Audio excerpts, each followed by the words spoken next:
ರಾಜ್ಯದಲ್ಲಿ ಆಡಳಿತ ನಡೆಸುತ್ತಿರುವ ಸಿದ್ದರಾಮಯ್ಯ ನೇತೃತ್ವದ ಕಾಂಗ್ರೆಸ್ ಸರ್ಕಾರದ ಮೇಲೆ ಹಲವು ರೀತಿಯ ಒತ್ತಡ ಹೇರುವ ಮೂಲಕ 2025ರ ಒಳಗೆ ಓಲ್ಡ್ ಪೆನ್ಷನ್ ಸ್ಕೀಮ್ ಅನ್ನು ಜಾರಿಗೆ ತರುವಂತೆ ಮಾಡುವುದೇ ರಾಜ್ಯ ಸರ್ಕಾರಿ ನೌಕರರ ಸಂಘದ ಗುರಿ ಎಂದು ರಾಜ್ಯ ಸರ್ಕಾರ ನೌಕರರ ಸಂಘದ ಅಧ್ಯಕ್ಷ ಸಿಎಸ್ ಷಡಕ್ಷರಿ ಘೋಷಿಸಿದರು. ಕೋಲಾರ ನಗರದ ಟಿ ಚೆನ್ನಯ್ಯ ರಂಗಮಂದಿರದಲ್ಲಿ ಭಾನುವಾರ ಜಿಲ್ಲಾ ಸರ್ಕಾರಿ ನೌಕರರ ಸಂಘದ ಆಶ್ರಯದಲ್ಲಿ ರಾಜ್ಯಾಧ್ಯಕ್ಷರಿಗೆ ಹಾಗೂ ರಾಜ್ಯದ ನೂತನ ಪದಾಧಿಕಾರಿಗಳಿಗೆ ಅಭಿನಂದನೆ ಮತ್ತು ಸಾವಿತ್ರಿಬಾಯಿ ಪುಲೆ ಪ್ರಶಸ್ತಿ ಸಮಾರಂಭದಲ್ಲಿ ಭಾಗವಹಿಸಿ ಅವರು ಮಾತನಾಡುತ್ತಾ ರಾಜ್ಯ ಸಂಘ, ಜಿಲ್ಲಾ ಹಾಗೂ ತಾಲೂಕು ಸಂಘಗಳ ಸಹಕಾರದೊಂದಿಗೆ ಸರ್ಕಾರದಿಂದ ಸರ್ಕಾರಿ ನೌಕರರಿಗೆ ಹಲವು ಅನುಕೂಲಗಳನ್ನು ಮಾಡಿಕೊಡಲು ಸಾಧ್ಯವಾಗಿದೆ ಎಂದು ತಿಳಿಸಿದರು. ಪ್ರಮುಖವಾಗಿ ಇನ್ನು 2-3 ತಿಂಗಳಲ್ಲಿ ಆರೋಗ್ಯ ವಿಮೆಯೊಂದಿಗೆ ಡಯಾಲಿಸಿಸ್ ಹಾಗೂ ಕ್ಯಾನ್ಸರ್ನಂತಹ ಕಾಯಿಲೆಗಳಿಗೆ 6 ತಿಂಗಳ ರಜೆಯೊಂದಿಗೆ ಸಂಬಳ ನೀಡುವ ಆದೇಶ ಹೊರಡಲಿದೆ. ಮುಂದಿನ 2026ರಲ್ಲಿ ಕೇಂದ್ರ ಸರ್ಕಾರದ ವೇತನ ಆಯೋಗ ಜಾರಿ ರೀತಿಯಲ್ಲಿ ರಾಜ್ಯದಲ್ಲೂ 8ನೇ ವೇತನ ಆಯೋಗ ರಚನೆ ಮತ್ತು ಅನುಷ್ಠಾನ ಆಗಲಿದೆ ಅಂತ ವಿವರಿಸಿದರು.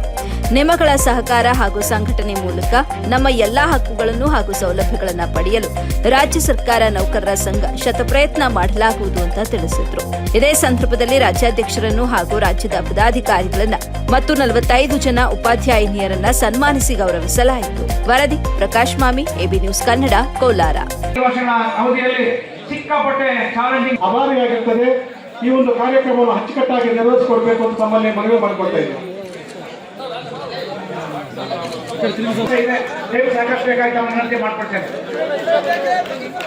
ಚಪ್ಪಾಳೆ ಜೋರಾಗಿ ನಮ್ಮೆಲ್ಲರ ಡೈನಾಮಿಕ್ ರಾಜ್ಯಾಧ್ಯಕ್ಷರು ನೌಕರರಿಗಾಗಿ ನಮ್ಮ ಸಿಂಹ ಗರ್ಜನೆಯಿಂದ ನೇರ ದಿಟ್ಟ ನಿರಂತರ 24/7 ರೂಪಾಯಿ ಕೊರೋಡಿಗೆ ಬಹಳ ಶಾರ್ಟು, ಆದ್ರೆ ಅವರು ತೆಗೆದುಕೊಳ್ಳುವಂತ ನಿರ್ಧಾರಗಳು, ಮಾಡುವಂತ ಆಲೋಚನೆಗಳು ಬಹಳ ಸ್ಟ್ರೈಟ್ ಮತ್ತು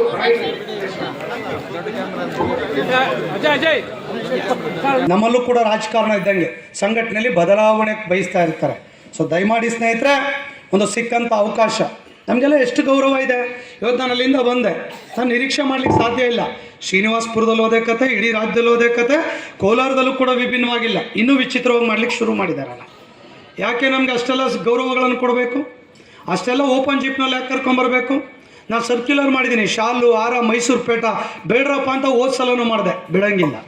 ಈ ಸಲನೂ ಅಷ್ಟೇ, ಏನು ಅದೆಲ್ಲ ಹಾಕಿ ಬಹುಶಃ ಯಾವ ರೀತಿಯಲ್ಲಿ ಇದನ್ನು ಮಾಡಲಿಕ್ಕೆ ಹೊರಟಿದ್ದಾರೆ ಇರ್ಬೋದು. ನಾವು ಕೆಲಸ ಮಾಡಿದ್ದೀವಿ, ರಾಜ್ಯಾಧ್ಯಕ್ಷರಿಗೆ ಗೌರವ ಕೊಡಬೇಕು, ಇದು ಒಂದು ಭಾಗ. ನಾನು ಅದ್ರ ಬಗ್ಗೆ ಎಳ್ಳಷ್ಟು ಮಾತಾಡೋದಿಲ್ಲ. ಎಷ್ಟು ಕೊಡಬೇಕು? ತುಂಬ ಜಾಸ್ತಿ ಆಯ್ತಲ್ಲ. ಸೊ ಹಾಗಾಗಿ ಕೋಲಾರ ಜಿಲ್ಲೆನಲ್ಲಿ ಆ ಸರ್ಕಲಿಂದ ಇಲ್ಲಿಗೆ ಮೆರವಣಿಗೆ ಅದೆಲ್ಲ ಕೂಡ ನೋಡಿದಾಗ ನಾವು ಅನ್ನಿಸ್ತದೆ, ಸೊ ಯಾಕೆ ಇಷ್ಟೆಲ್ಲ ಗೌರವಗಳನ್ನು ಕೊಡ್ತಾರೆ? ಬಹುಶಃ ನಮ್ಮ ಕೆಲಸಗಳು ಮಾತನಾಡ್ತಿದ್ದಾವ, ನಮ್ಮ ಸರ್ವಿಸ್ಗಳು ಮಾತಾಡ್ತಾ ಇದ್ದಾವ, ನಮ್ಮ ಸ್ಪಂದನೆಗಳು ಮಾತಾಡ್ತಾ ಇದ್ದಾವ, ನಾವು 4-6 ಜನಕ್ಕೆ ಹೆಲ್ಪ್ ಮಾಡಿದ್ದು ಮಾತಾಡ್ತಾ ಇದೆಯಾ? ಇವತ್ತು ಸಂಘಟನೆ ಈ ಉತ್ತುಂಗ ಶಿಖರಕ್ಕೆ ಇಡೀ ದೇಶದಲ್ಲಿ ಯಾವ ರಾಜ್ಯದಲ್ಲೂ ಕೂಡ ಈ ಥರದ ಸಂಘಟನೆ ಇಲ್ಲ, ಈ ಥರದ ಇನ್ಫ್ರಾಸ್ಟ್ರಕ್ಚರ್ ಇಲ್ಲ, ಈ ಥರದ ಹೋರಾಟದ ಮಾನಸಿಕತೆ ಇಲ್ಲ, ಈ ಥರದ ಕಾರ್ಯಕ್ರಮಗಳಿಲ್ಲ, ಈ ಥರದ ಆರ್ಥಿಕ ಸಂಪನ್ಮೂಲಗಳಿಲ್ಲ. ಪ್ರತಿ ತಾಲೂಕು ಜಿಲ್ಲೆಗಳಲ್ಲಿ ಇನ್ಫ್ರಾಸ್ಟ್ರಕ್ಚರ್ಗಳು ಯಾವ ರಾಜ್ಯದಲ್ಲಿಲ್ಲ. ಆ ಥರದ್ದು ಏನಾದರೂ ಇದ್ರೆ ನಮ್ಮ ಕರ್ನಾಟಕದಲ್ಲಿ ಇದೆ ಅನ್ನುವಂಥದ್ದನ್ನು ತೋರಿಸ್ಲಿಕ್ಕಾಗಿ ತಾವು ಮಾಡಿದ್ದೀರಾ ಅನ್ನುವಂಥದ್ದನ್ನು ಒಂದೊಮ್ಮೆ ನಾನು ಯೋಚನೆ ಮಾಡಬೇಕಾಗ್ತದೆ. ಯೋಚನೆ ಮಾಡಬೇಕಲ್ಲ. ಆ ಥರದ ಒಂದು ಅಭಿಮಾನವನ್ನು ಇಟ್ಕೊಂಡು ತಾವೆಲ್ಲ ಕೂಡ ಇವತ್ತು ನಮಗೆ ಗೌರವವನ್ನು ಸಲ್ಲಿಸಿದ್ದೀರಾ. ಸೊ ಖಂಡಿತ ನಿಮ್ಮ ಋಣವನ್ನು ನಾವು ಯಾವತ್ತೂ ಕೂಡ ಮರಲಿಕ್ಕೆ ಸಾಧ್ಯ ಇಲ್ಲ. ಹಾಗಾಗಿ ನಾನು ಆಗಲೇ ಹೇಳ್ತಾ ಇದ್ದೆ ಅಂತೇಳಿ ಕೇಳಿಲ್ಲ.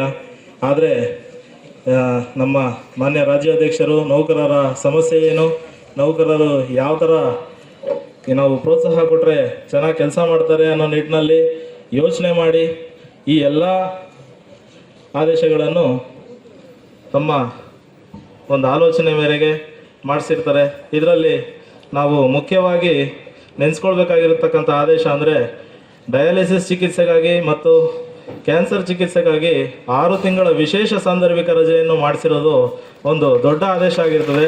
ಈ ಆದೇಶ ಕೆಲವ್ರಿಗೆ ಏನು ಇದರಿಂದ ಉಪಯೋಗ ಅಂತ ಅನಿಸ್ಬೋದು, ಆದರೆ ಇದರಿಂದ ಯಾರು ಈ ರಜೆ ಪಡಿತಾರೆ ಹಾಗೂ ಯಾರು ಇದನ್ನು ಒಂದು ಅನುಕೂಲ ಪಡಿತಾರೆ ಅವ್ರಿಗೆ ಮಾತ್ರ ಇದ್ರ ಕಷ್ಟ ಗೊತ್ತಿರ್ತದೆ.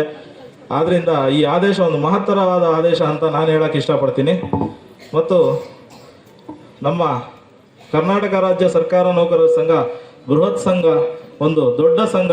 ಈ ಸಂಘಟನೆಯ ಶಕ್ತಿ ಏನು ಅಂತ ನಾವು ಈಗಾಗಲೇ 1/3/2023 ಒಂದು ದಿನದ ಏನು ನಾವು 7ನೇ ವೇತನ ಆಯೋಗಕ್ಕೆ ಸ್ಟ್ರೈಕ್ ಮಾಡೋದಕ್ಕೆ ಒಂದು ಕರೆ ಕೊಟ್ಟಿದ್ವಿ.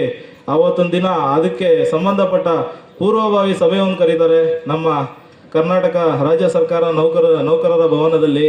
ಅವತ್ತು ಸೇರಿದ್ದಂತಹ